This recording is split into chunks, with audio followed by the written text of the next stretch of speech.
हिंद दोस्तों, आप सभी का अपना यूट्यूब चैनल गौतम जी के जीएस एकेडमी में स्वागत है।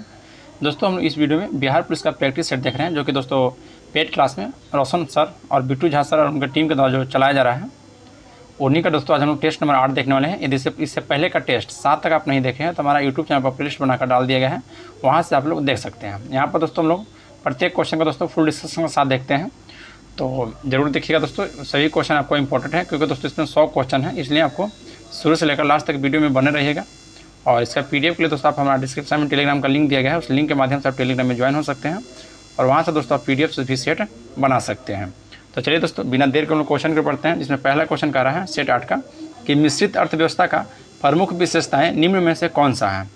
तो देखिए, मिश्रित अर्थव्यवस्था का होता है दोस्तों कि सार्वजनिक तथा निजी क्षेत्र का सह अस्तित्व है, जो कि ऑप्शन ए बिल्कुल आपका सही है दोस्तों। सार्वजनिक तथा निजी क्षेत्र का सह अस्तित्व ये आपका दोस्तों मिश्रित अर्थव्यवस्था का हो जाएगा। केवल निजी क्षेत्र का है दोस्तों तो आपका पूंजीवादी हो जाएगा, ध्यान रखिएगा। तो ये पहला का दोस्तों ऑप्शन नंबर ए आपका राइट हो जाएगा। अच्छा, कौन सा नहीं कह रहा दोस्तों, ध्यान दीजिएगा, कौन सा आपका नहीं कह रहा है तो मिश्रित अर्थव्यवस्था का। तो देखिए, यह आर्थिक नियोजन जो कि दोस्तों सही है। फिर सरकार का नियामक के रूप में भूमिका, ये भी आपका दोस्तों सही है। फिर केवल निजी क्षेत्र का सह अस्तित्व, तो देखिए ऑप्शन डी हो जाएगा, जो कि दोस्तों यह आपका पूंजीवादी अर्थव्यवस्था का यह एक उदाहरण है। चलिए नेक्स्ट है कि पहली बार भारत में जाति आधारित जनगणना किस वर्ष हुआ था।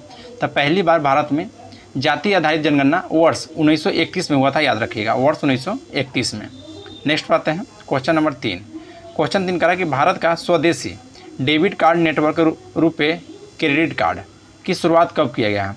तो देखिए दोस्तों, जो भारत का स्वदेशी डेबिट कार्ड है, जो कि नेटवर्क रुपे क्रेडिट कार्ड के रूप में शुरुआत इसको कब किया गया था, तो यह दोस्तों वर्ष 2017 में। तो ऑप्शन सी हो जाएगा, वर्ष 2017 में, याद रखिएगा।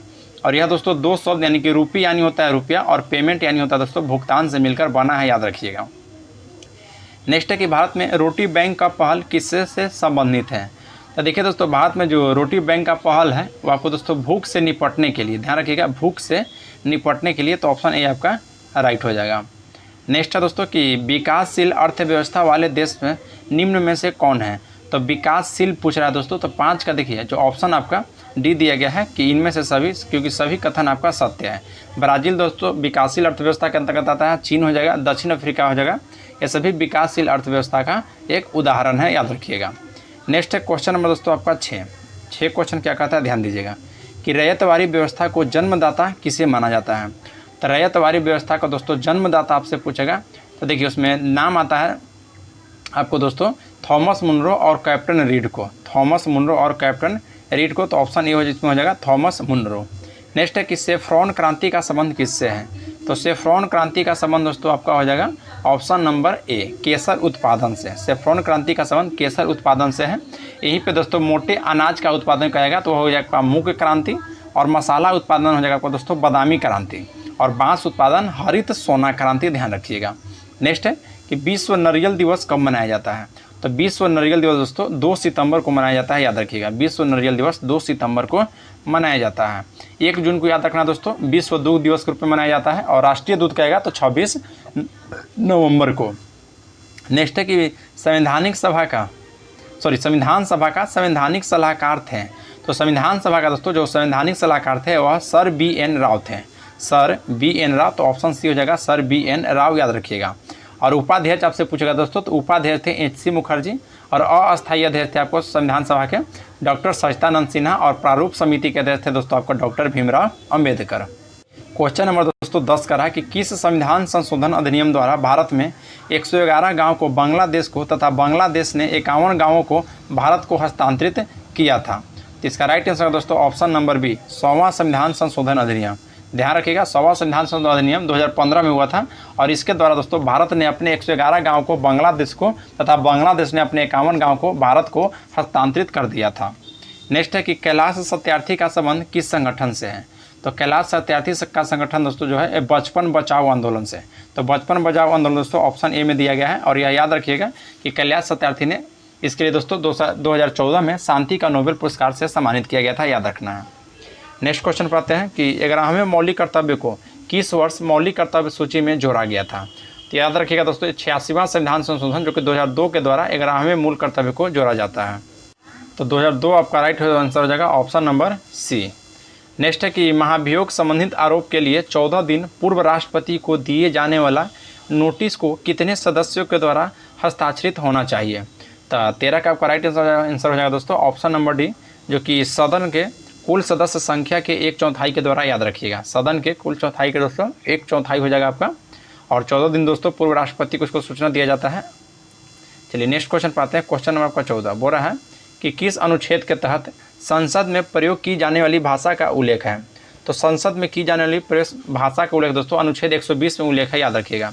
तो ऑप्शन बी हो जाएगा अनुच्छेद 120। देखिए अनुच्छेद यहाँ 210 जो दिया गया है, यह याद रखिएगा कि विधानमंडल में प्रयोग की जाने वाली भाषा अनुच्छेद 210 में वर्णित किया गया है, और राज्य की राजभाषा या राजभाषाएं आपको दोस्तों अनुच्छेद 345 में किया गया है, और 346 में जो किया गया है यह एक राज्य और दूसरे राज्य अथवा राज्य एवं संघ के बीच जो पत्रादि के लिए राजभाषा।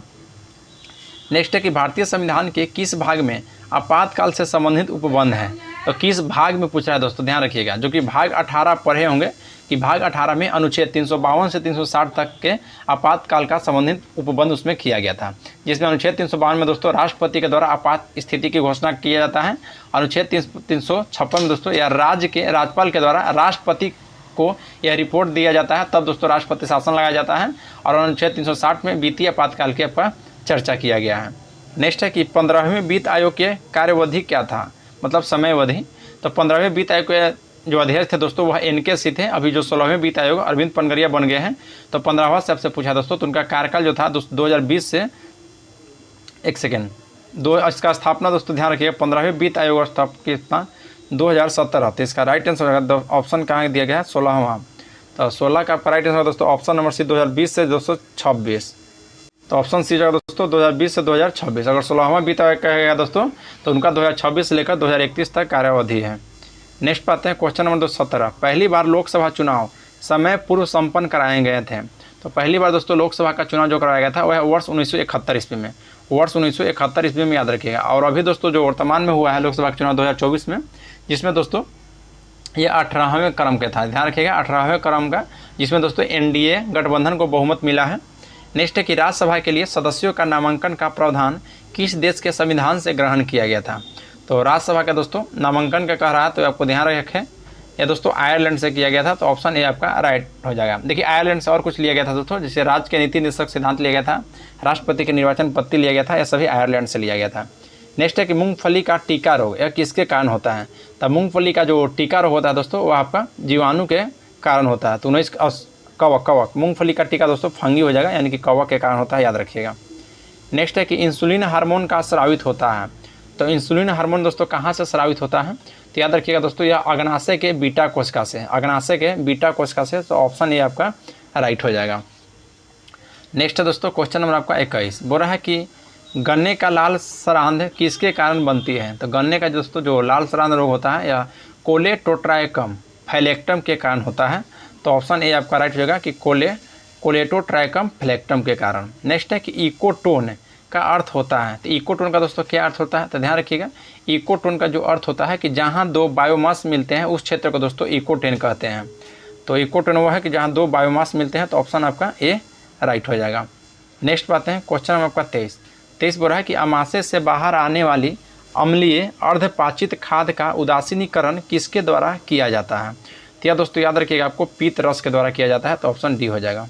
क्वेश्चन नंबर 24 का रहा है कि निम्नलिखित में से कौन सा विटामिन कैल्शियम के अवशोषण में सहायक होता है। तो कैल्शियम के अवशोषण में दोस्तों विटामिन डी होता है, ध्यान रखिएगा विटामिन डी। तो ऑप्शन बी आपका राइट हो जाएगा, याद रखिएगा। और विटामिन डी का रासायनिक नाम पूछेगा दोस्तों तो कैल्सीफिरॉल हो जाता है। नेक्स्ट है कि सॉलिड वेस्ट निम्नलिखित में से और किस नाम से जाना जाता है। तो सॉलिड जो वेस्ट है ध्यान रखिएगा सॉलिड वेस्ट है। तो राइट आंसर आएगा ऑप्शन नंबर दोस्तों सी, जो कि ठोस सॉलिड वेस्ट है। क्या होता है दोस्तों, तो ठोस वेस्ट, जो कि इसको सल्ज के रूप में भी जाना जाता है। तो ऑप्शन सी हो जाएगा सल्ज। नेक्स्ट है कि जीवन को बनाए रखने के लिए ऊर्जा चाहिए, निम्नलिखित में से किस एक प्रक्रम द्वारा यह ऊर्जा प्राप्त होती है। तो यह राइट आंसर है दोस्तों 26 का ऑप्शन नंबर ए उपापचय के द्वारा, ध्यान रखिएगा उपापचय के द्वारा। नेक्स्ट क्वेश्चन पाते हैं क्वेश्चन नंबर 27। बोल रहा है कि HIV विषाणु किस व्यक्ति को रोधक क्षमता किस प्रकार कमजोर करता है। तो जो HIV विषाणु होता है दोस्तों ध्यान रखिएगा यह लसिकानुओं को नष्ट करके व्यक्ति को रोधक क्षमता कमजोर कर देता है। तो लसिकानु दोस्तों याद रखना है। तो ऑप्शन आपका डी हो जाएगा कि लसिकानुओं को नष्ट करके। नेक्स्ट है कि शिक्षा में हेरफेर पाठ के लेखक कौन थे? तो शिक्षा में दोस्तों जो हेरफेर पाठ के लेखक थे वह रविंद्रनाथ टैगोर थे, रविंद्रनाथ ठाकुर दोस्तों, रविंद्रनाथ ठाकुर याद रखिएगा। नेक्स्ट है कि आ रही रवि की सवारी कविता के कवि कौन हैं? तो आ रही रवि की सवारी दोस्तों जो कविता है इसके कवि हरिवंश राय बच्चन थे। ध्यान रखिएगा, हरिवंश राय बच्चन, तो ऑप्शन ए आपका राइट हो जाएगा। हरिवंश राय का दोस्तों याद रखना है कौन सा था, तो आ रही कवि की सवारी। नेक्स्ट क्वेश्चन पर आते हैं, क्वेश्चन में दोस्तों आपका 30। ये क्वेश्चन 30 क्या कहता है, ध्यान दीजिए कि व्याकरण को अच्छी तरह जानने वाला वाक्यांश के लिए एक शब्द है। तो 30 का ऑप्शन बी आपका राइट हो जाएगा कि व्याकरण। क्या, तो व्याकरण। नेक्स्ट है कि स्वप्न का विलोम शब्द होता है, तो स्वप्न का विलोम जागरण होता है दोस्तों, तो ऑप्शन बी आपका राइट हो जाएगा जागरण। नेक्स्ट है कि निम्न में से कौन सा कर्ण का पर्यायवाची नहीं है? तो कर्ण का पर्यायवाची कौन सा इसमें नहीं है दोस्तों? तो देखिए जो धनंजय है दोस्तों या कर्ण का आपका पर्यायवाची नहीं है। बाकी दोस्तों सूर्यपुत्र हो जाएगा, राधेय हो जाएगा, अंगराज हो जाएगा, कौंतेय हो जाएगा, पार्थ हो जाएगा, ये सभी आपका कर्ण का है। नेक्स्ट है कि अभ्यागत शब्द में कौन सा उपसर्ग है? तो अभ्यागत शब्द में दोस्तों कौन सा उपसर्ग है? तो अभी, ऑप्शन ए हो जाएगा अभी, याद रखिएगा। नेक्स्ट क्वेश्चन पर आते हैं, क्वेश्चन में आपका 34 कि निम्न में से इच्छावाचक वाक्य है। तो इच्छावाचक वाक्य कौन सा है दोस्तों? तो देखिए इच्छा वाक्य जो हो जाएगा इसमें ऑप्शन जो भी दिया है कि तुम्हारा मंगल हो, या आपका इच्छा वाक्य है। नेक्स्ट है कि जिसकी विशेषता बताई जाती है उसे क्या कहते हैं? तो जिसकी विशेषता बताई जाती है उसे ध्यान रखिएगा, उसे दोस्तों विशेष से कहते हैं, उसे विशेष, तो ऑप्शन बी आपका राइट हो जाएगा, उसे विशेष से कहते हैं, ऑप्शन नंबर बी। नेक्स्ट है दोस्तों क्वेश्चन नंबर 36। देखिए यहाँ पर 36 आपका क्या है, तो 36 दोस्तों आपका रीजनिंग है। तो इसको हम सिर्फ यहाँ पर दोस्तों जीके जीएस को जितना है उसको हम लोग यहाँ पर देखेंगे। तो चलिए इसको हम लोग सिर्फ जीके जीएस को यहाँ देख रहे हैं, तो इसको हम लोग दोस्तों आपका पीडीएफ देंगे, तो पीडीएफ से आप वहाँ पर इसको बना सकते हैं, लेकिन आंसर सिर्फ हम यहाँ पर बता दे रहे हैं। तो 36 का आपका राइट आंसर हो जाएगा दोस्तों option number B, option B हो जाएगा। क्वेश्चन नंबर 37 दोस्तों, 37 का त्रिभुज की संख्या पूछ रहा है, तो इसका राइट हो जाएगा दोस्तों 20, ऑप्शन नंबर ए। नेक्स्ट है दोस्तों रीजनिंग है, 38 का ऑप्शन सी हो जाएगा, जो कि रजत दोस्तों सबसे नाटा हो जाएगा आपका।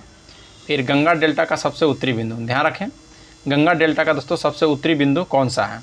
तो गंगा डेल्टा का सबसे उत्तरी बिंदु दोस्तों फराक्का हो जाएगा, ऑप्शन बी हो जाएगा फराक्का, याद रखिएगा। फराक्का दोस्तों जो है 24 डिग्री 77 मिनट, 24 डिग्री 77 मिनट जो कि उत्तरी अक्षांश में अवस्थित है, याद रखिएगा।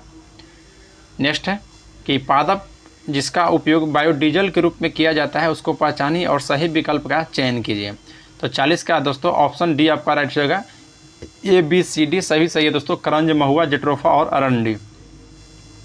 नेक्स्ट है कि निम्न में से कौन सा मेल सही नहीं है? एक तरफ दोस्तों कांच का रंग देने वाली पदार्थ है और एक तरफ कांच का रंग है। तो कार्बन दोस्तों ध्यान रखिएगा, यह कहरुआ, कार्बन क्या है, तो कहरुआ सही है। फिर कैडमियम सल्फाइड दोस्तों नींबू जैसा पीला होता है, ये भी आपका सही है।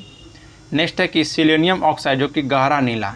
देखिए दोस्तों सिलेनियम ऑक्साइड गहरा नीला मिलान आपका असत्य है, क्योंकि दोस्तों इसका नारंगी लाल होता है, नारंगी लाल, तो इसलिए ऑप्शन सी हो जाएगा। और कैडमियम सल्फाइड दोस्तों चटक लाल सही है। नेक्स्ट है कि फ्रियोन का रासायनिक सूत्र क्या है? तो फ्रियोन का दोस्तों आपसे रासायनिक सूत्र पूछेगा, तो याद रखिएगा फ्रियोन का रासायनिक सूत्र होता है CF2Cl2, CF2Cl2, option number D आपका राइट हो जाएगा। देखिए ऑप्शन ए दिया है CF3Cl, तो इसमें दोस्तों आपको कन्फ्यूजन नहीं होना है। चलिए नेक्स्ट है कि निम्न में से कौन एक एंटीसेप्टिक औषधि है? तो एंटीसेप्टिक औषधि दोस्तों आपको एक्रीफ्लेविन हो जाएगा, एक्रीफ्लेविन, तो ऑप्शन नंबर बी आपका राइट हो जाएगा।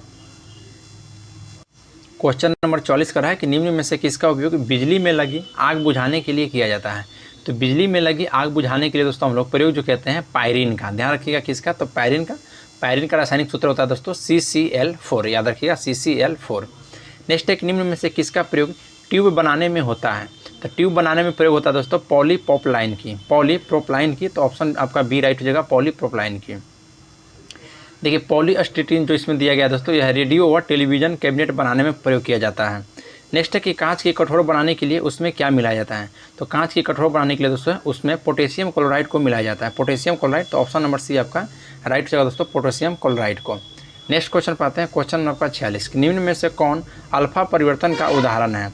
तो देखिए अल्फा परिवर्तन का जो उदाहरण इसमें दिया गया दोस्तों, तो ऑप्शन जो ये है ये आपको अल्फा परिवर्तन का उदाहरण है दोस्तों रेडियम 88-256 और उसको क्रॉस कर दिया, यानी कि रेडॉन आपका 86-224। नेक्स्ट है कि ग्राहम के गैसीय विसरण नियम के अनुसार सत्य संबंध प्रदर्शित करता है। तो देखिए दोस्तों जो ऑप्शन सी दिया गया है ये आपका बिल्कुल राइट है। R1/R12 बटा बराबर D2 बटा D1 के अंडर रूट है।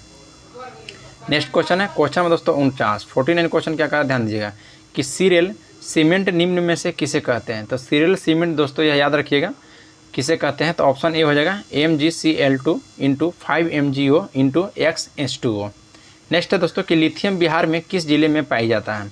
तो लिथियम जो है दोस्तों बिहार के गया जिला में पाया जाता है, याद रखिएगा बिहार के गया जिला में।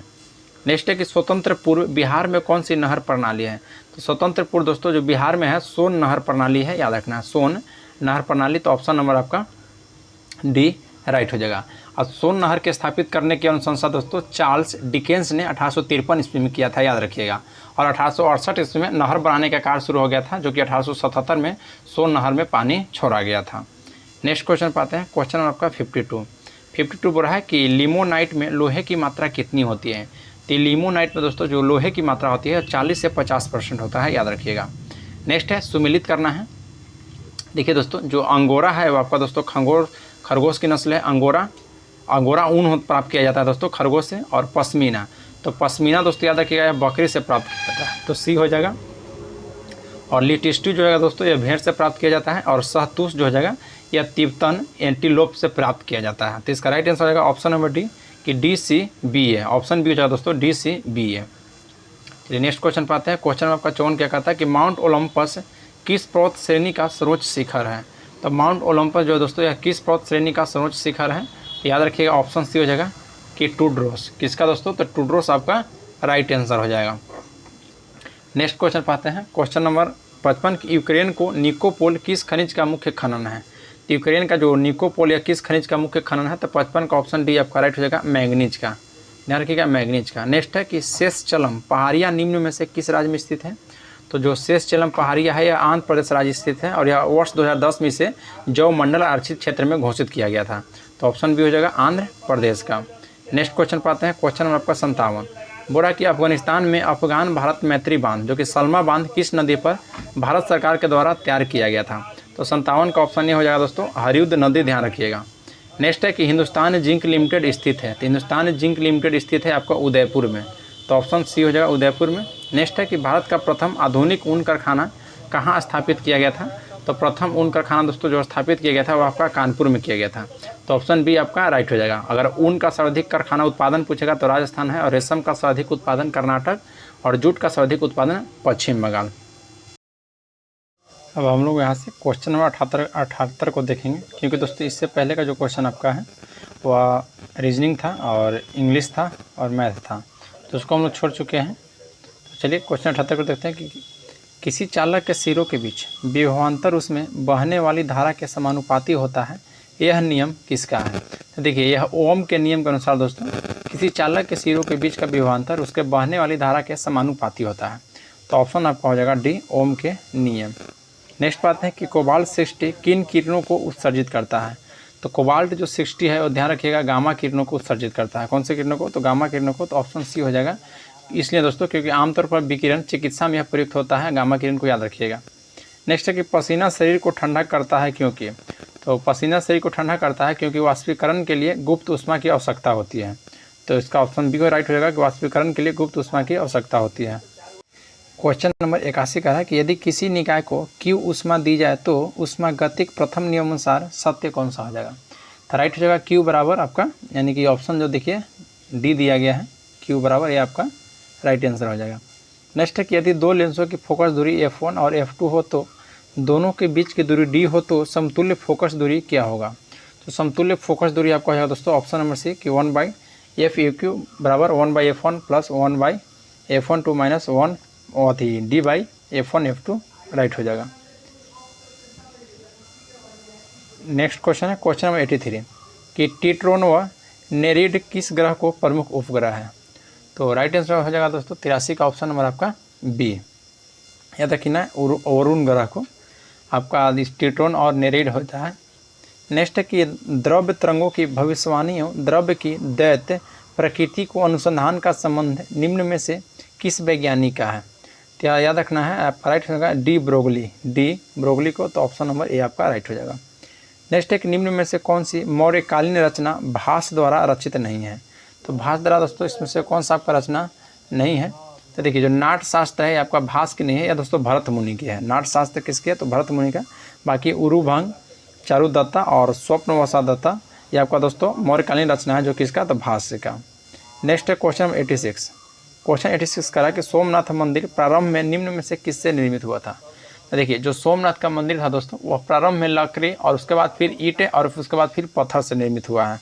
तो वर्तमान में भी पत्थर से है, लेकिन प्रारंभ में दोस्तों लकड़ी से था, उसके बाद फिर ईंट से बना और फिर आपका पत्थर से। क्वेश्चन नंबर 87 करा कि संगम काल में चोल राज का राज्य चिन्ह क्या था? तो संगम काल में चोल राज का राज चिन्ह बाघ था, याद रखिएगा। क्या था? तो बाघ। आपका तो ऑप्शन सी आपका राइट हो जाएगा। अगर चेर राज में दोस्तों राज चिन्ह पूछेगा तो धनुष हो जाएगा, और पांडे राज का राज चिन्ह आपका मछली था। तो चारों ऑप्शन का हम लोग देख लिए यहाँ पे। नेक्स्ट है कि पटना में बाग ए जफर खां का निर्माण किस सूबेदार ने करवाया था? तो पटना में दोस्तों जो बाग ए जफर खां का निर्माण सईद खान ने करवाया था। तो ऑप्शन आपका ए राइट हो जाएगा, सईद खां के द्वारा, याद रखिएगा। नेक्स्ट है कि बिहार में पाल युग में कांस्य से निर्मित मूर्ति की एक उन्नत शैली की अब विकास हुआ था, जिसका निर्माण का निर्णायक दिन कौन सा है? तो याद रखना है जो बिहार में पाल युग में कांस्य से निर्मित मूर्ति का उन्नत शैली के विकास में धीमन और बीठपाल का निर्णायक दिन है, धीमन और बीठपाल का। तो ऑप्शन आपका बी और राइट हो जाएगा। नेक्स्ट क्वेश्चन है क्वेश्चन नंबर आपका 90। मोहम्मद अली जिन्ना ने किस एक्ट को पूर्णतः सराहा हुआ और मूल रूप से बुरा कहकर पूर्णतः अस्वीकृत कर दिया था? क्या भारत शासन अधिनियम 1935 को? भारत शासन अधिनियम 1935 को दोस्तों मोहम्मद अली जिन्ना के द्वारा कहा गया था कि मूल रूप से यानी कि पूर्णतः सराहा हुआ और मूल रूप से बुरा कहकर इसको अस्वीकृत कर दिया था। और भारत शासन अधिनियम 1935 को जवाहरलाल नेहरू ने कहा था कि इस अधिनियम का दास्ता का अधिकार पत्र। नेक्स्ट है कि सिराजुद्दौला का हत्या किसने किया था? तो सिराजुद्दौला की हत्या दोस्तों किसने किया था? तो इसका राइट आंसर होगा 91 का ऑप्शन नंबर सी, यानी कि मोहम्मद बेग ने। देखिए प्लासी के युद्ध के पश्चात नवाब सिराजुद्दौला भागकर मुर्शिदाबाद चले गए थे, जहां मीर जाफर के पुत्र था मीरन मोहम्मद बेग। मीरन ने मोहम्मद बेग के द्वारा हत्या करवाया था। किसने करवाया था? तो मीरन ने करवाया था, और मोहम्मद बेग के द्वारा। तो ऑप्शन सी आपका राइट हो जाएगा। नेक्स्ट है कि भारत में वर्ष 1838 ईस्वी में स्थापित राजनीतिक संगठन निम्न में से कौन थे? तो राइट आंसर हो जाएगा भारत में जो 1888 में स्थापित हुआ था, या आपका जमींदारी जो एसोसिएशन था। तो आपका राइट आंसर हो जाएगा ऑप्शन नंबर डी, जमींदारी एसोसिएशन। और इसे दोस्तों लैंड होल्डर सोसाइटी के नाम से भी जाना जाता है, जमींदारी एसोसिएशन को याद रखना है। जिस आया दोस्तों स्थापना इसका हुआ था जमींदारों के हितों के लिए। नेक्स्ट है कि निम्न में से किसकी भाषा को पंचमेल खिचड़ी कहा जाता है? तो पंचमेल खिचड़ी जो कहा जाता है वह कबीरदास की भाषा, जो कि शुद्ध करी, ध्यान रखना कबीरदास की भाषा है। तो ऑप्शन बी हो जाएगा। जो भाषा का नाम दोस्तों याद रखना है शुद्ध करी या पंचमेल खरी। नेक्स्ट है कि किस वर्ष बगदाद के खलीफा ने इल्तुतमिश को विशिष्ट अधिकार पत्र द्वारा इल्तुतमिश को सुल्तान ए आजम की उपाधि प्रदान किया था? तो सुल्तान ए आजम की उपाधि प्रदान दोस्तों वर्ष 1929 में, ध्यान रखिएगा वर्ष 1229 में। ऑप्शन सी हो जाएगा 1229 में दोस्तों। तो ऑप्शन आपका सी राइट हो जाएगा 1229 में। नेक्स्ट है कि प्रथम चोल शासक जिसने भूमि को पैमाइश कराई और पैरामाइश के आधार पर कर निर्धारित किया था? तो पैरामाइश के आधार पर दोस्तों कर जो निर्धारित किया था वह राजराज प्रथम था, राजराज प्रथम। तो ऑप्शन बी आपका राइट हो जाएगा। नेक्स्ट है क्वेश्चन नंबर 96 कि इसरो ने 2 सितंबर 2023 को अपने पहले मिशन आदित्य L1 को पृथ्वी से लगभग कितने किलोमीटर दूरी पर पृथ्वी और सूर्य के प्रभाव मंडल में स्थापित किया गया है? तो लगभग दोस्तों 15 लाख किलोमीटर। तो ऑप्शन आपका ये राइट हो जाएगा, लगभग 15 लाख किलोमीटर, याद रखिएगा। नेक्स्ट है कि राष्ट्रीय अंतरिक्ष दिवस कब मनाया जाता है? तो राष्ट्रीय अंतरिक्ष दिवस जो है आपको 23 अगस्त को मनाया जाता है। तो ऑप्शन ए आपका राइट हो जाएगा 23 अगस्त को। और यह चंद्रमा के दक्षिणी ध्रुव पर सफल लैंडिंग होने के उपलक्ष्य में प्रतिवर्ष 23 अगस्त को प्रधानमंत्री नरेंद्र मोदी ने राष्ट्रीय अंतरिक्ष दिवस के रूप में मनाने की घोषणा की है। नेक्स्ट है कि अयोध्या हवाई अड्डे का नाम किस ऋषि के नाम पर रखा गया है? तो अयोध्या हवाई अड्डा का नाम दोस्तों महर्षि वाल्मीकि के नाम पर रखा गया है। तो ऑप्शन आपका ए राइट हो जाएगा महर्षि वाल्मीकि। देखिए दोस्तों इस सेट का सेकंड लास्ट क्वेश्चन है। अगर आप लोग का वीडियो अच्छा लग रहा हो तो लाइक जरूर कीजिएगा, और आप हमारा यूट्यूब चैनल पर पहली बार हैं तो चैनल को सब्सक्राइब कर लीजिए और बेल आइकन को प्रेस कर लीजिए। कोई भी नोटिफिकेशन होगा और सबसे पहले आपके पास पहुंच जाएगा। ठीक है दोस्तों, यहाँ पर हम लोग सिर्फ इंग्लिश और मैथ को नहीं देखे हैं, उसके लिए PDF देंगे दोस्तों, जो कि फुल डिस्कशन के साथ आपको आएगा PDF। तो वहाँ से आप लोग देख सकते हैं और उसको बना भी सकते हैं। चलिए बोल रहा है दोस्तों क्वेश्चन नंबर 99 कि ऑपरेशन चक्र 2 की शुरुआत किसने किया था? तो ऑपरेशन चक्र 2 की शुरुआत दोस्तों जो किया गया था और याद रखना है CBI के द्वारा। तो ऑप्शन ए राइट होगा, CBI के द्वारा, जो कि यह साइबर अपराध माफिया को ख़त्म करने के लिए किया गया था। नेक्स्ट है कि हाल ही में वर्ष 2023 के लिए इंदिरा गांधी शांति पुरस्कार किसने जीता है। तो देखिए दोस्तों, 2023 का जो इंदिरा गांधी शांति पुरस्कार पियानो वादक जो कि डेनियल बरेल बोइम और शांति कार्यकर्ता अली अबू अववाद ने जीता है। तो ऑप्शन आपका सी हो जाएगा, ए और बी दोनों, ए और बी दोनों आपका राइट हो जाएगा। तो चलिए दोस्तों, मिलते हैं आप लोग नेक्स्ट वीडियो में। जय हिंद दोस्तों।